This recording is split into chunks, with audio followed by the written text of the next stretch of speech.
Ayan, ngayon ay ika-15 ng Pebrero taong 2024 at syempre, kapag 15 ng buwan, alam na natin yan, sweldo day na naman. Pero syempre, hindi po pwedeng one day millionaire lang tayo ha. Save some for the rainy days. Ako po si Doc Monray. Yes, I agree, Doc, na dapat magtira pa rin tayo sa mga emergency na gastos. Another day, another opportunity to stay healthy. Ako po si Noel, at ito Ito ang BHW Me, Be Healthy with Me. Ayan. So, ngayon, Ma'am Noel, second episode natin. Medyo seryoso yung paksa na pag-uusapan natin ngayong hapon. So, pag-uusapan po natin ang ating pong Big C. Ito po ay ang sakit na cancer.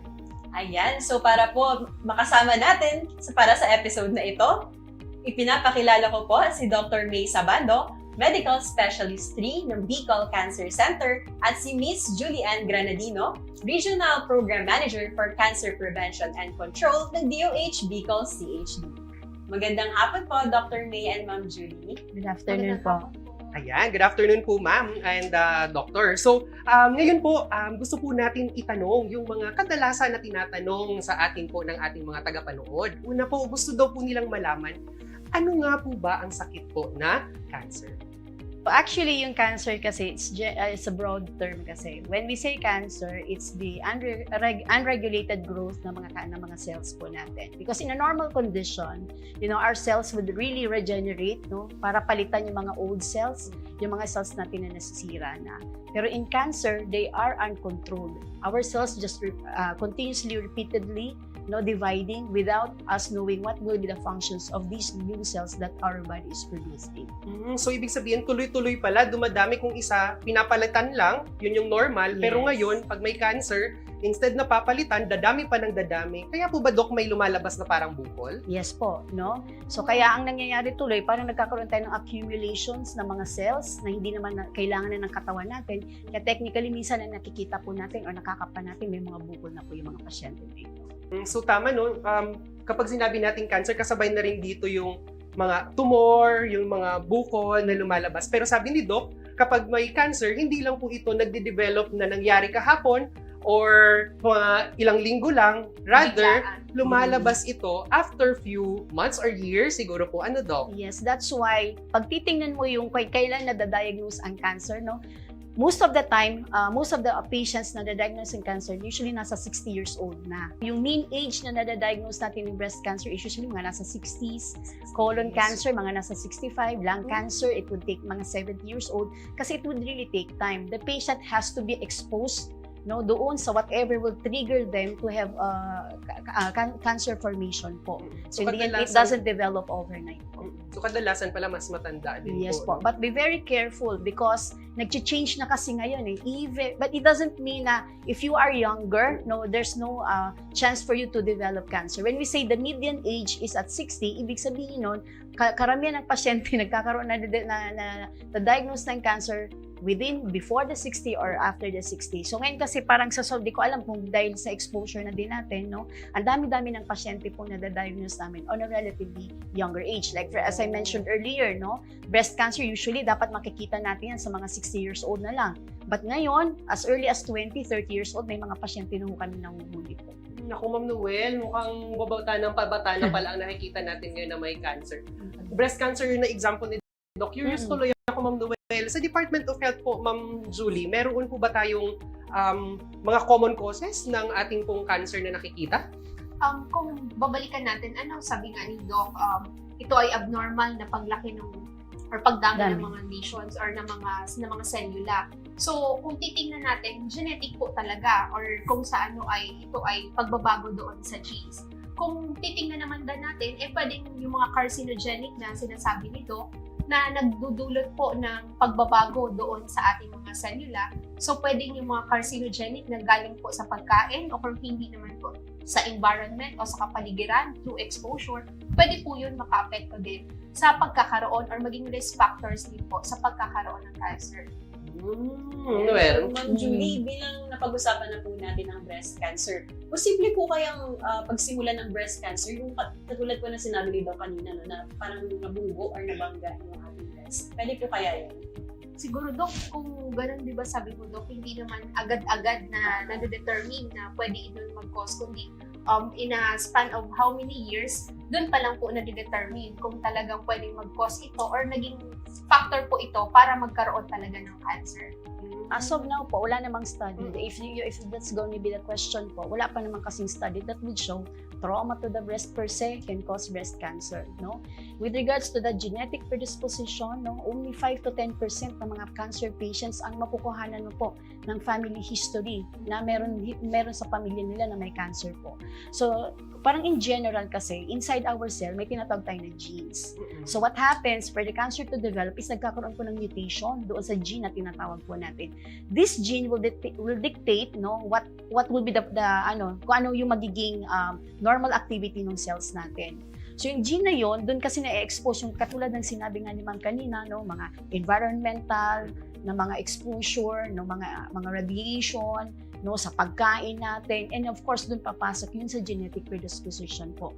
So minsan lahat po yun nagsasama-sama for a patient to develop cancer po. So ibig sabihin, Ma'am Noel, hindi kapag nabunggo yung dede ay automatic magkakaroon na ng cancer. Ang sinasabi dito, marami pang i-consider na factor. Po pwedeng dahil sa family history or kung namana mo ba sa mga kapamilya mo sa genes mo, kapag may trauma o kaya naman siguro sa mga kinakain din siguro, Doc, no? Or exposure sa mga radiation. Kasama yan dyan siguro, Ma'am Noel. Pero balikan ko po yung tanong ko, meron po, kasi kanina na-mention natin breast cancer, pero alam natin, madaming iba't ibang types ng cancer, no? So, meron po ba tayong, ano po ba yung mga pinaka-common sa mga babae, tapos pinaka-common sa mga lalaki naman? So, meron kasi mga pag-aaral yan, tawag namin doon Globocan. So, ang pinaka-latest data is noong 2020. Basing on the Globocan data, sa Pilipinas, the most common diagnosed CE is the breast cancer po. No, almost, I think, mga nasa 17% po yata na mga sa kalahatang pasyente na diagnosed ng cancer tends to have the breast cancer. So, sunod po yun yung lung cancer, susunod po din yung colon cancer. But of course, when in terms of sexes din po, magkaiba po. No, for example, some female, ang most commonly diagnosed po will be the breast cancer.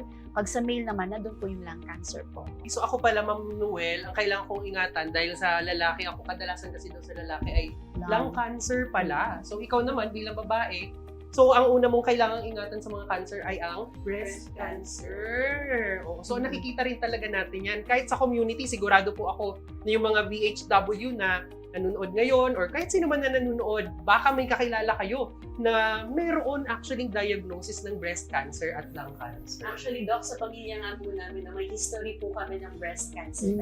Kaya doble ingat po talaga. Pag ganun po, meron po bang, like for example, sabi ni Ma'am Noel, meron pala siyang genetic risk factor. Ano po ba yung mga po pwede po nating maging tips para sa isang katulad ni Ma'am Noel na yung mga kapamilya ay mayroon pong sakit na breast cancer dati? Doon po papasok yung tinatawag namin na screening po, cancer screening po. So, bawat cancer naman po, may mga criteria po yan. Like for example, for a breast cancer, no? So, kung kayo, ano ang risk mo to develop cancer, kasi may mga criteria kami susundin dyan. And then, your doctor can make a recommendation na, for example, when you reach this age, no, you can subject yourself already to annual mammography po. No, for example, sa pamilya naman, may mataas yung history naman po ng colon cancer naman po. No, again, good history taking at kailangan manggagaling talaga yun sa pasyente, no? Kasi sometimes we base din kasi anong pinakabatang edad na nagkaroon kasi ng cancer yung pasyente ay yung sa pamilya po, kasi doon kami magbe-base din upward doon sa magiging screening guidelines po. So by all means, if you do have a family history, you can visit po yung mga friendly medical oncologist po natin yan. They will be more than willing po to screen patients because it would be very beneficial to us po, because we all know that an early stage cancer tends to have a better prognosis compared to patients who are already diagnosed at a late stage. Ang saya ng conversation natin, Ma'am Noel. Natutuwa ako. Ang dami ko ulit nare-refresh sa akin yung lahat ng mga natutunan ko sa med school, Doktora. Pero syempre, hindi natin po pwedeng hindi itanong kina Doc and kay Ma'am Julie yung mga pinadala sa atin na questions ng ating mga online viewers. So, pinadala nila ito sa atin po sa Facebook page ng Department of Health Bicol CHD. Umpisahan po natin ito. Mukhang may interesado po, Doc. So, ano daw po yung mga serbisyong meron sa DRHMC para sa ating mga diagnosed na may cancer? Okay. So, dyan kasi sa atin, sa BHRMC kasi, we have the pedia group and we have the adult group po. So, sa pediatric oncology, I think they offer kasi usually sa mga, magkaiba kasi ang mga pool of cancer kasi nadadiagnose sa pediatric versus sa mga adult na mga pasyente po, no? But yung nga, malaki din ang difference no in terms kung ilang percentage ng cancer na diagnose sa pediatric, ilang percentage din. Like for example, sabi ko hindi naman tayo usually nakakakita ng breast cancer doon sa mga pediatric group, no? More on leukemia. So I think diyan sa BHRMC kasi they offer kasi yung C package for patients who are diagnosed to have acute ALL, no? Tapos sa amin naman on our side being a adult cancer specialist kasi, no, ang sabi ko nga kanina, ang most common cancer na diagnose is the breast cancer. So we do offer yung C package na tinatawag. We can offer this for patients who are diagnosed to have early breast cancer, no, which means the patient can undergo surgery muna before we give the chemotherapy.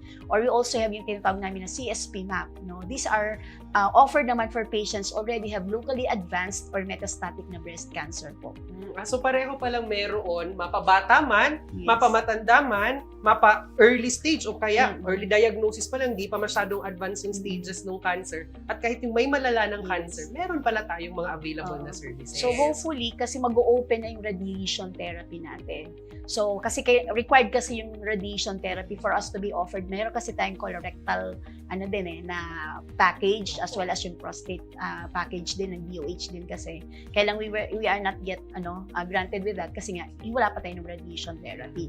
But now mag-o-open na po tayo, so hopefully we can get also these packages po. Wow! So ibig sabihin pala, kahit magkaroon ka ng cancer, meron pa rin tayong magagawa Yes. sa kanya. At wag silang mawawala ng pag-asa. May ilalaban pa natin yan at hopefully ma-cure pa nga natin yung cancer. Agree. Di ba po?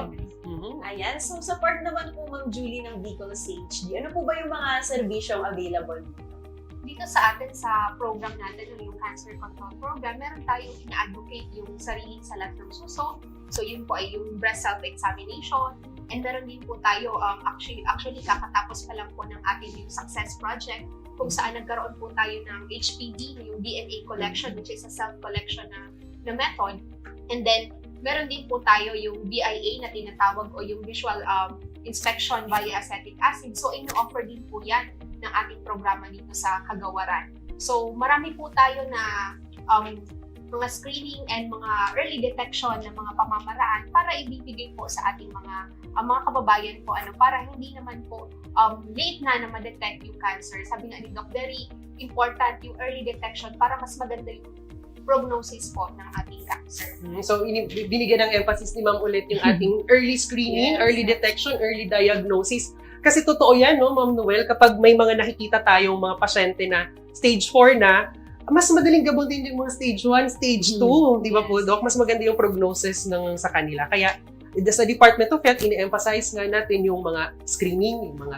Kahit sa RHU, tama po ba, Ma'am, na kaya Yes po. itong i-access? Actually, sa ating mga RHU, sa ating pong mga local health units, meron po tayong kinakapacity team po natin sila, tinitrain po natin sila sa pagko-conduct po ng ganitong mga screening methods. And syempre po, dito po sa ating mga access sites, nagbibigay po sila yung tinatawag yung sa self-collection, nagkakaroon po sila ng mga outreach programs para po ituruan yung ating mga kababaihan on how to self-collect yung DNA for the HPV testing. Okay, so sa mga...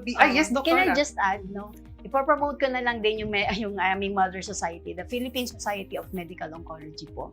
No, one of the goal kasi ng PSMO, which is our mother society talaga, is to really reach out, no? Kasi sabi ko nga, it's very important na early na ma-catch namin yung mga cancer patients. So, by all means, whoever is na nanonood sa atin ngayon, you can access yung website po namin, yung PSMO, no, .org.ph po, because we do offer also training sa mga barangay health workers po. Ay, maganda So, po yan, meron po Doc. kami yan, tawag namin ACAP ng PSMO po. You can read, access it po, no? Magpapaalam lang tayo doon sa aming mother society, and then by all means naman po, you can view whatever yung may mga medical oncologists po doon na nagsasalita, and then may mga ano din kami, may mga activity, parang titingnan namin kung ano natutunan sa amin ng aming mga barangay health worker. Kasi sabi ko nga, sila ang frontline kasi namin Kasi Yes. usually yung mga especially sa mga far-flung area, kasi hindi may nakakarating sa sa hospital So sila ang unang nakaka-detect ng mga pasyente na yan, at happy kami,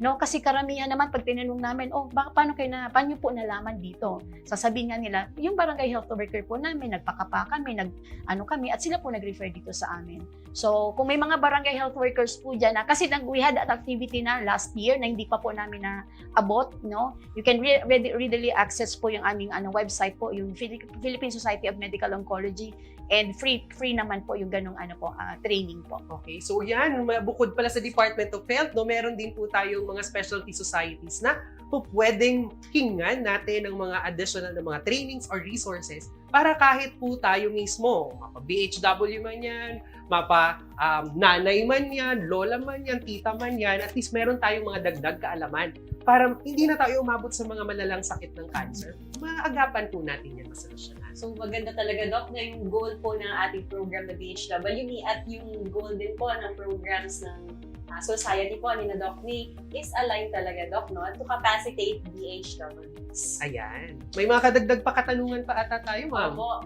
Doc, bilang food lover, tatanong ko na po, no? Sa pagkain po ba nakukuha ang sakit na cancer? Well, hindi lahat ng cancer kasi, no, pwedeng pwede nating associate sa pagkain na kinakain natin, no. For example, breast cancer, wala pa naman kami na pag-aaralan na if you eat this certain kind of food, no, it would predispose you to develop breast cancer po. But there are cancers really na associated kasi, especially if you're eating yung mga high fat, low fiber, no. Nakita nila it is associated for patients either to develop mga colon cancer, no, bladder cancer po, no. So we have to be very specific din po sa pagkain po natin. We have to avoid yung mga high fat, low fiber, and then yung mga red meat, and siyempre yung mga processed food po. Because there are some cancers that are they are the risk factors in the development of these certain types of cancers. Nako, merong nag-follow up question, Ma'am Noel. Mukhang interesado sila sa mga topic ng pagkain at cancer. Pagkain talaga, Dok. Yes! So, ang Nabubuhay ang tanong dugo. ang tanong po ngayon yung barbecue daw po ba? Kasi di ba may mga fat yun, tapos red meat, tapos may mga sunog-sunog. Yes. Nakaka-cause po ba daw yun ng cancer? Actually po, meron po, no? May mga cancer kami na dito sa head and neck po namin, no? Na napag-aralan yung mga usually mga barbecue na pagkain po, no? They can really predispose po for the development of, like for example na lang sa head and neck na cancer po na. Naku, Ma'am Noel, mahilig pa man din tayo sa barbecue. Pwede naman siguro in moderation, wag na yung araw-araw. Tanong ko dun, yung mga sangyup. Naku, di ba bina-barbecue din yun? Hindi ka naman siguro araw-araw Hindi nagsasadyo. naman, okay, basta in Siguro moderation. caution na no, lang no. doon sa laging nag-barbecue o yung mga laging mahilig sa samgyupsal. In moderation, sabi nito. Oo, pwede Okay lang naman. Oo. Pero wag yung sobra-sobra. Okay, so Okay pa naman. Kasi baka nakakataban yung ating mga Oo. viewers na hindi na pala pwede. So in Oo. moderation, lagi sabi nga. okay, sige po. Interesado pa ako. Marami pa sana akong additional question doon. Sige, Ma'am Noel. Ayan, Doc. Para naman po sa ating next question, bilang napag-usapan na po natin yung mga sanhi ng cancer, paano po ba natin maiiwasan ang sakit na ito? Well, as mentioned kanina, no, basta alam natin kung ano yung risk factor natin. No? For example, sa mga environmental, yung sa mga pagkain natin, etc., etc. So at the end of the day, no, usually ang i-recommend pa din namin sa patient is to have a balanced lifestyle po. No? Eat yung healthy food. No? And then siguro, pwede ko na lang isingit dun, if you really do have a family history ng cancer po, no, by all means po, patingin ho kayo sa mga medical oncologist po natin. Kasi kahit na anong protekta po natin doon sa mga pagkain natin, etc., etc., if you do still have this genetic predisposition po, no, it doesn't mean na magkaka-cancer po kayo. But you are at a higher risk to develop cancer po as opposed doon sa mga pamilya po na wala pong cancer. Para sinasabi ko, ang bottom line, no, balanced diet, healthy lifestyle po. Actually, related dito yung sa yung question natin na susunod. Apa. Kapag daw po ba mayroong cancer, for example, yung nanay, na diagnose po ng mga 50 years old, gaano daw po bata dapat yung mga anak magpa-screen? Well, depende yun sa cancer. Kaya nga sabi ko, depende kung anong predisposition ng family po. Kasi like, for example, kung breast cancer kasi yan, tapos 50 years old na develop yung pinakabata, di ba? Kung na-mention ko baga kanina. No? So, magbibigay yan ng recommendation. Kasi usually, kunyari, for the breast screening namin, no? At 50 years old, dun pa lang tayo magpapa-annual mammography. But then, if meron sa family na earlier than 50, nagkaroon kasi ng cancer, so sasabihin namin, either at the same age kayo magpapa-screen na po. No, kaya it's very important for the patient also to give us a very good family history, no, para we could recommend kung kailan ba talaga mag-i-start. Kasi like for example, sabi ko nga yung sa breast cancer 50 usually pag saka lang kami magre-recommend ng annual screening, but those are for patient average risk. Ibig sabihin, wala silang any predisposition to really develop cancer. So we usually kasi categorize naman yung patient as either as low risk, an average risk, and high risk. So iba-iba yung magiging recommendations kasi natin. So, importante talaga, kahit wala kang nararamdaman, may risk factor ka pa lang, kumonsulta na. So, katulad ko po, Doc, na meron Yes. po kaming family history. So, kailangan ko na po siguro pa-check this. Yes. Regardless kung bata ka pa siguro or matanda ka, importante, magpa-check na. Pero if you do, kasi di ba may yun nga, yung kanina naman yung mga self-breast exam. As early as now, you can already do that As po. early as 20 years Yes. old, pwede ka na mag-start nung sariling salat sa suso.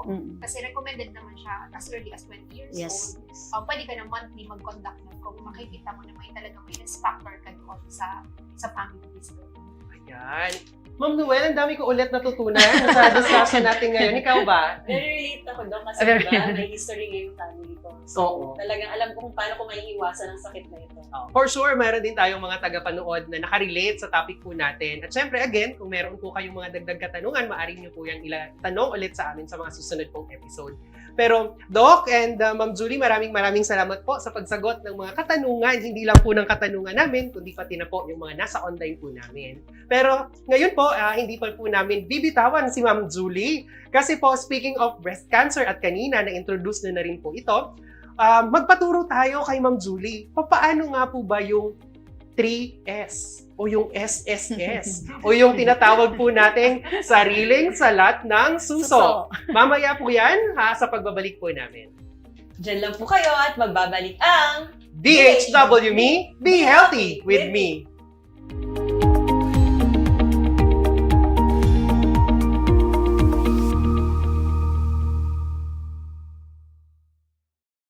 Healthy habits para sa healthy Pilipinas. Galaw-galaw baka ma-stroke like bike, jog, jump, rope. I'm so kumain ng sapat, dapat balance. Kahit pinggang Pinoy, manami. There you have it. Isa sa 7 healthy habits, sundin. Do it na yan. Kalusugan ay unahin at mga nahin ng mamamayan ay healthy Pilipinas. Malakas sa magandang bukas. Ang bawat Pilipino sa mundo, sa uladong ang pitong ito. Sa healthy habits, go na go. Move more, eat right, Be clean, live sustainably. get vaccinated, Don't smoke, lessen alcohol, say no to drugs. care for yourself, care for others. Practice safe sex. Do no harm, put safety first. Do it na yan. Para sa healthy Pilipinas. 7 healthy habits para sa healthy Pilipinas. Sa mundong ginagalawan, pagandaan ng big one. Kamay, sa sakit, sa isip sa gawa. Leave nothing but footprints. Kalusugan ay unahin at mga nahin ng mamamayan ay healthy Pilipinas. Malakas sa magandang bukas. Ang bawat Pilipino sa mundo, sa uladong ang pitong ito. Sa healthy habits, go na go. Para sa healthy Pilipinas. 7 healthy habits para sa healthy Pilipinas. Huwag nang magulat sa kumakalat, matay inulat sa tamang ulat. Ang dapat babakunahan na, mahalaga na bata pa kahit matatanda. Bakuna muna, una sa lahat. Yeah!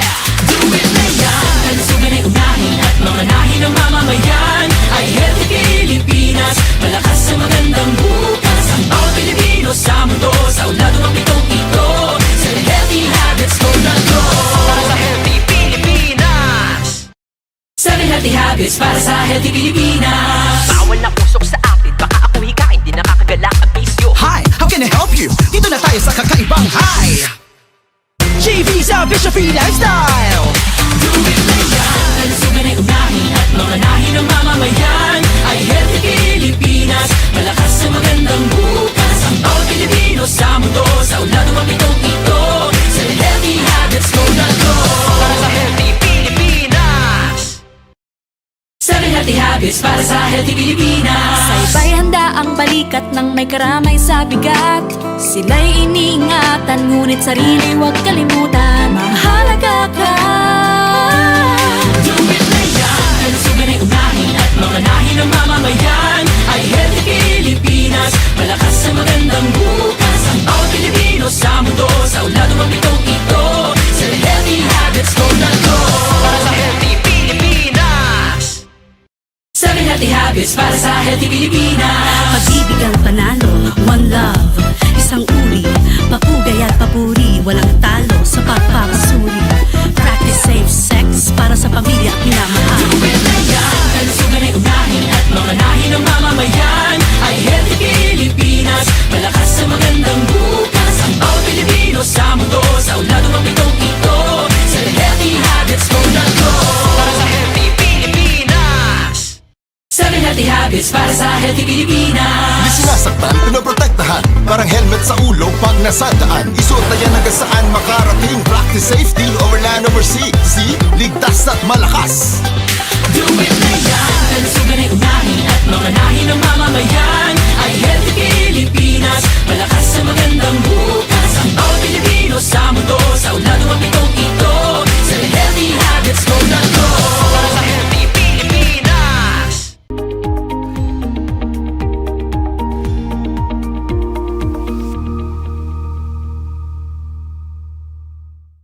Babalik po ang BHW Me, be healthy with me. At ayan, kanina nga po, Doc, no, na-mention na natin kung ano po ang ibig sabihin ng sakit na cancer, kung ano ang mga sanhi nito, at kung paano natin ito maiiwasan. So, na-mention din po kanina ni Doc May at ni Ma'am Julie na ang breast cancer ang pinakakaraniwang uri ng cancer na tumatama sa mga babae. So, ngayon, kasama pa rin po natin si Doc May at si Ma'am Julie para po i-demonstrate sa atin ang Triple S o ang sariling salat sa suso. Ayan. So, sabi nga po kanina, magko-conduct po tayo or magde-demo po tayo kung paano yung gawin yung sariling salat sa suso. So, ito po ay napakadali lang pong pamamaraan para makita kung meron po tayong mga bukol-bukol sa ating suso. And pwede po ito gawin as early as 20 years old, pwede na po ito gawin. And pwede po ito gawin monthly. Halimbawa po, ikaw po ay nagre-regla, pwede po ito gawin 5 days or 1 week po pagkatapos ng regla para hindi na po masakit sa iyong dibdib para kapain. Kung hindi naman na po nagre-regla, ay pwede ito gawin buwan-buwan sa parehong araw po ito gagawin. So, sa ating pong pagkapa sa sariling suso ay may tatlo po tayong pamamaraan. Yung una is titingnan po muna natin, meron po bang abnormal na or hindi pangkaraniwang anyo yung ating suso. Pangalawa po, yung pagkapa po ng ating kilikili. And pangatlo po, yung pagkapa na po ng ating or pagsalat po ng ating suso. So, pwede pong gawin ito na nakatayo pagkatapos naligo. Pwede rin po itong nakaupo or nakatayo, and pwede po ito nakahiga. Lalagyan lamang po natin ng tawag dito ng unan or kung hindi naman po ng tuwalya ang ating balikat para mas maging komportable po tayo habang nagsasalat. So sa unang pamamaraan po or sa unang hakbang, kailangan po ay haharap po tayo sa salamin. So pagharap po sa salamin ay ilalagay po natin. So, ida-demo ko siguro. So, ilalagay po natin ang ating kamay sa sa baywang para po maging komportable. And pwede po tayong yumuko ng onte or kung hindi naman po ay i-flex ang ating siko para naman po mas makitang mabuti ang sasalamin na suso. So, titingnan po natin sa salamin kung meron po bang abnormal na anyo or kung hindi naman po ang mga nipple or kung ito po ba ay inverted. Titingnan po natin may kakaibang anyo pa or kung hindi naman po ay hindi gaanong pantay. Pero okay lang po, very normal po yung hindi pantay talaga. Titingnan lang po talaga natin kung meron tayong nakikita ng mga visible na mga lumps sa ating suso. So pagkatapos po nun ay pupunta tayo doon sa pangalawang hakbang kung saan titingnan natin or sasalatin po natin yung ating kilikili. So sa pamamagitan po ng konting pag-angat sa ating balikat, so titingnan po natin mula sa taas, pababa, ay sasalatin po natin. So, dapat po ang pagsalat po ay may tatlong klase din po. Yung marahan, meron po yung katamtaman, at yung mariin. So, dapat po gagawin po natin yung tatlo para po makita talaga yung iba't ibang layers na nakikita natin kung meron po bang mga lumps or kung hindi naman po ay mga bukol or mga dimpling na tinatawag. So, mula sa taas po at pababa ay gagawin po natin yung pagsalat po. Gagamitin po pala natin itong tatlong fingers po natin. So, hindi po yung dulo kasi karaniwan yung nagiging misconception po is yung dulo ang ginagamit. So, dito po yung pinakamaumbok na parte ng ating tatlong daliri ang gagamitin natin. So, dire-diretso po mula taas hanggang baba, hanggang papunta po dito sa may lymph area. So, gagawin po natin yan sa una sa kaliwa, and then, pagkatapos po, ay pupunta na po tayo doon sa kaliwa, ay sa kanan naman na kilikili. Pagkatapos po, kung natin yung gawin, ay pupunta na po tayo doon sa exciting na part. Exciting part pala exciting sa mga part na tayo, di ba? So, sige, ano po kaya yan? pupunta na tayo doon sa pagsalat sa suso mismo. So, doon po ay ating positioning ay para din pong kanina. So, magsa-start po ulit tayo doon sa kilikili. So, gagamitin po ulit natin yung ating tatlong kamay and then mariin and marahan po yung tatlong klase po ulit ng diin ang gagamitin natin. So, ensure po na dapat, pwede po may tatlong klase din po kasi ng ano tawag yun? Pamamaraan. Yun, ang pamamaraan. Pwede pong taas, baba, kung hindi naman po ay paikot, Circular. or kung hindi naman po ay yung papunta po dito. So, pwede po, ang ensure lang po natin, wag natin iangat ang ating kamay hanggat hindi po natin natatapos na salatin po yung buong suso. And ensure po na pipisilin po natin yung ating nipple para po makita kung meron din pong discharge. Minsan, pwedeng lumabas may discharge na bloody or kung hindi naman po ay pus or yung nana po so pwede po may ganyan. So, titingnan din po natin yun. And then, gagawin po natin yung same na procedure doon po sa ating kabilang suso. So, napakasimple lang po na paggawa or na paggawa ng ating sariling sasalat sa suso. And hindi po ito kailangan ng rocket science. Very, very much easy na pwedeng gawin ng ating mga kababaihan na nanonood. Maraming salamat, Ma'am Julie. Actually, nung dinemonstrate namin ito sa community, Ma'am Noel, makwento ko lang, may nagtanong sa akin, BHW din, ang tanong niya sa akin, Doc, pwede po ngaya gibuhon iyan na kasama ngaya su partner? Kung pwede daw gawin na may kasama sa partner, sabi ko, syempre hindi. Kasi nga sariling salat ng suso. Diba? Sarili na. Sabi naman ng BHW, alam mo ngaya, Doc, tama ka. Pag sinamahan ngayon ng partner, hindi man ngayon matatapos yung buong procedure. So, kasabayan sa mga kwento-kwento kapag tayo ay gagakandap ng mga activity sa community at nakakatuwa siya, no? So, ngayon, Doc, may tanong sa atin, nag-send po, no? Ang katanungan daw po, paano po yun kapag meron pong nakapa na lump or bukol sa breast? Cancer na po ba yun? Siguro si Doc ang Yes, Doc. Ako pa. Sige.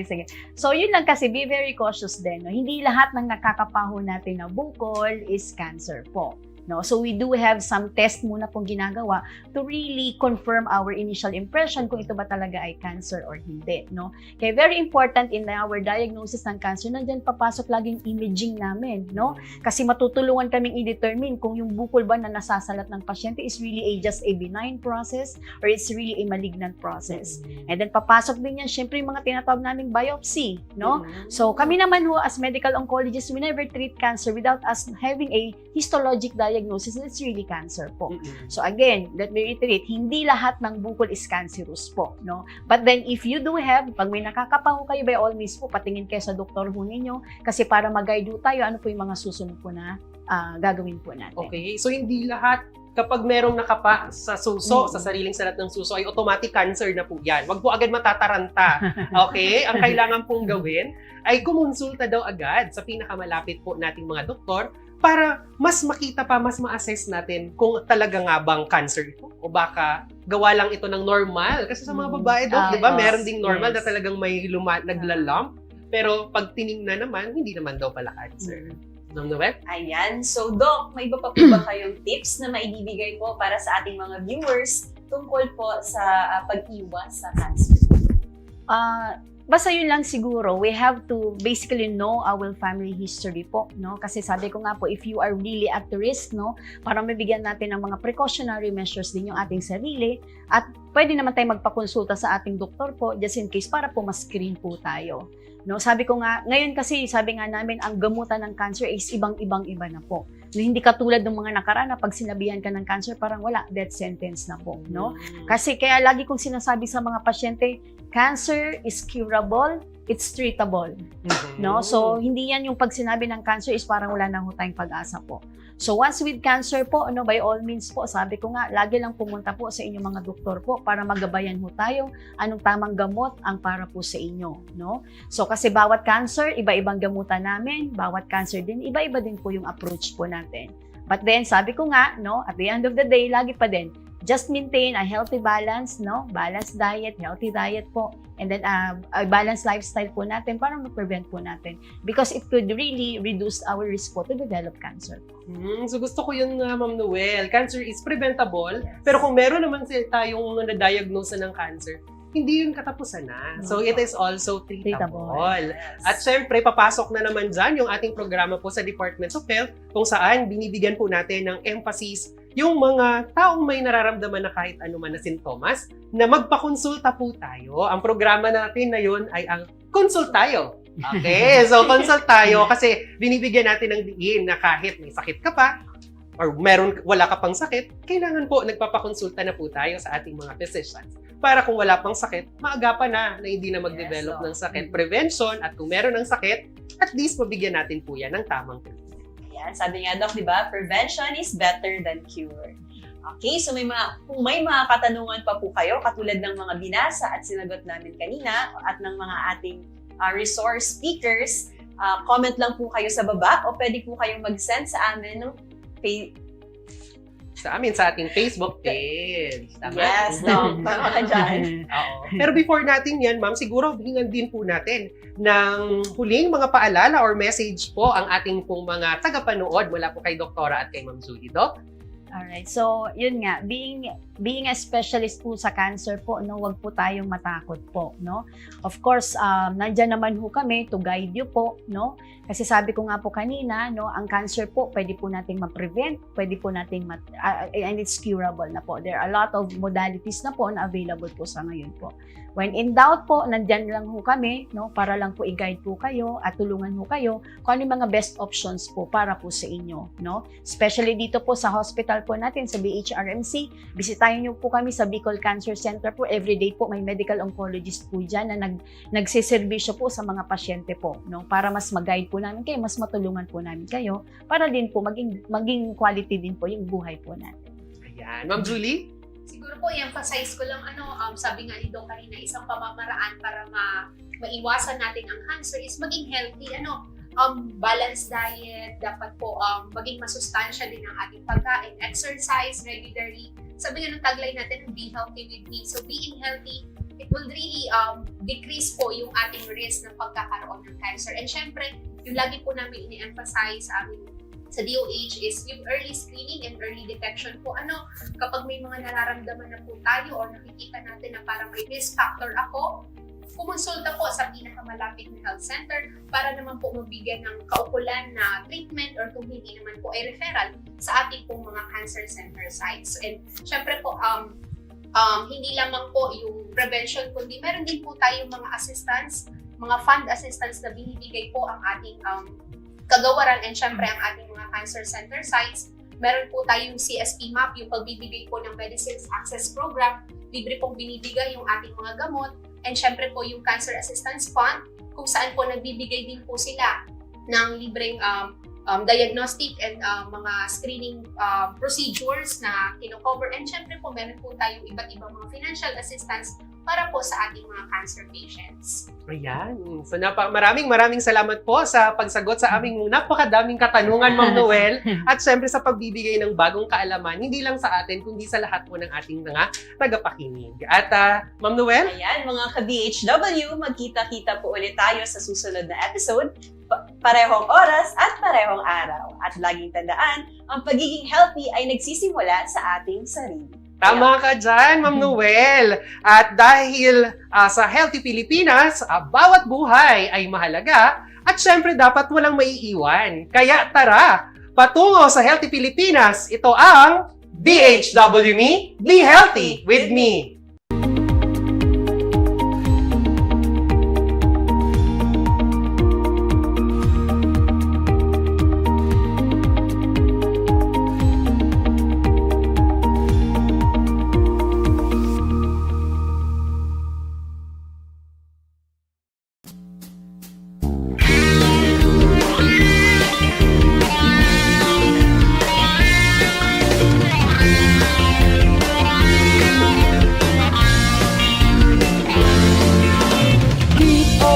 DOHCHD, DOHCHD, serbisyo sa Ludicolo. Ika ako, kita gabos, magtarabang, magkaigwang, maray na salud.